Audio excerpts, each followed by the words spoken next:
Welcome to The Explainer. Today, we're diving into a dramatic confrontation from the 7th century to really unpack what makes an action truly great. We're going to see how bravery, trust, and pure intention all come together in one single, absolutely fateful moment. So before we even get to the action, we have to establish the heart of the matter. The core principle that really governs this entire account is that your intention, the why behind what you do, is what actually counts. The sources make it crystal clear that an action's value isn't just in the thing you do, but in the reason you're doing it. Whether it's something small or something as big as fighting in a battle, it always comes back to the motive in your heart. To really get this, let's look at the cautionary tale of a man named Qasman. Now, this guy was an unbelievable warrior, okay? Fought with incredible courage. But here's the catch. His motivation was all about his tribe's status, about getting that worldly praise and fame.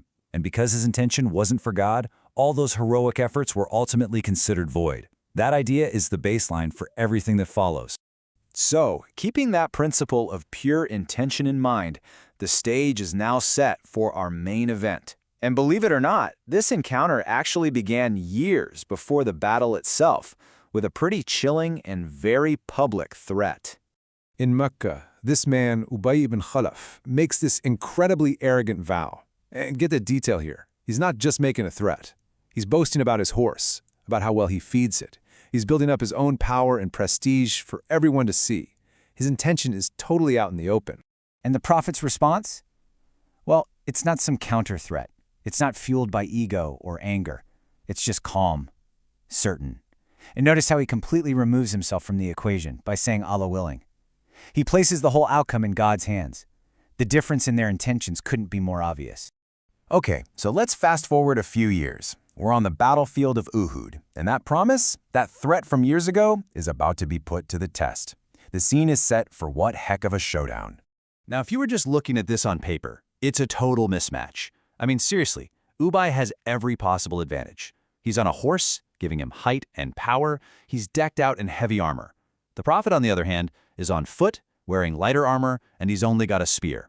The odds just look completely and utterly stacked against him. So as Ubai comes charging in, totally confident he's got this in the bag, the Prophet doesn't back down. He takes a spear from one of his companions, gets ready, and prepares for one single decisive move. You can just feel the tension building in that moment. In that one moment of truth, with everything on the line, it just took one strike. Despite that huge mismatch, the Prophet delivered this incredibly precise blow. With just amazing skill, the spear found a tiny gap between Ubai's helmet and his body armor and struck him right in the neck. But here is where the story gets really fascinating. It's Ubai's reaction. Because you see, the wound itself was actually tiny. It was not some massive, fatal-looking injury at all. He goes back to his camp with what looked like a scratch, basically. But instead of just brushing it off, he starts screaming. To everyone else, he looked fine. But he knew. He was filled with this unshakable certainty that this was the end for him. And his own words tells us exactly why. He says, "He told me in Makkah, I will kill you. By Allah, if he had just spit on me, it would have killed me." I mean, think about that.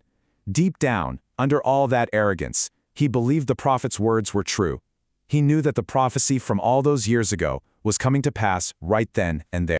And so, the story comes full circle. The vow that was made years ago leads to the duel at Uhud, and just as it was foretold, Ubai dies on the journey home. He never even makes it back to Makkah. The truth of the Prophet's words was proven. So, what is the crucial point here? What's the ultimate takeaway from this absolutely incredible story? What are we supposed to learn from it?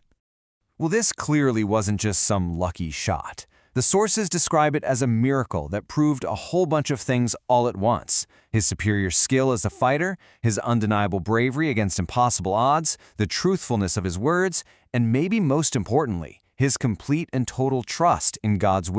And this connects so perfectly to a verse in the Quran which calls the Prophet an excellent pattern, the ultimate example for us to follow. This duel is a living, breathing demonstration of what that pattern looks like. It's courage and reliance on God, especially for those whose hope is in God, not in what the world thinks. And this brings us right back to the beginning. His courage, his skill, it wasn't for worldly glory like Qasman was chasing. It was all a manifestation of a divine purpose. His intention was pure, and his trust was perfect. He is the pattern of action perfectly aligned with intention. And that really leaves us with a final thought, doesn't it? When our own actions, whether they're big or small, are guided by that kind of pure intention and an unwavering trust in a higher purpose, what are we truly capable of? What does it really mean to follow that excellent pattern in our own lives?